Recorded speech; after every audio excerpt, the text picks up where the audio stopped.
This is a green mung bean, and then we have the yellow one. Guess what? You see this yellow one right here?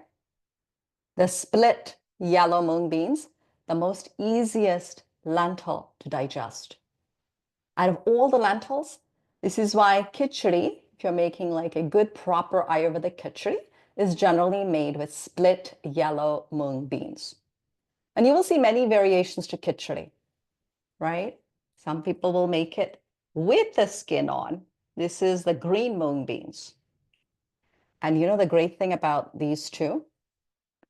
Very nice cooling, great for people who tend to get acidity issues as well.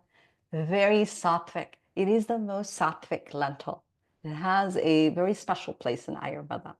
Has a very sattvic quality, the most sattvic quality out of all the lentils. So guess what? I use up a lot of this in my home, and I love the taste of it as well. Sometimes I'll mix this with the whole masoor dal as well, because the masoor has a little more heating quality. This has a little more cooling quality. So I'll mix them, and they all taste different. They all have a slightly different taste. So if you have digestive issues, I always say begin with this yellow split mung bean first.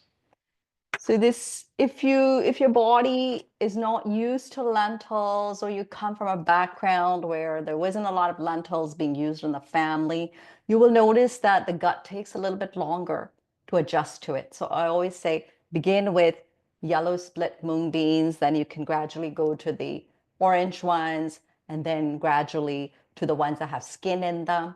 And the bigger the legume, the harder it is to digest.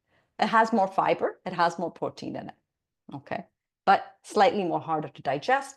So people who have too much gas issues or bloating issues, you don't want to move right away to this kidney beans. Huh? Those are very gassy, or something like chickpeas. Yeah, gassy. Okay. So they're big. They have more protein in them, but they're harder to digest as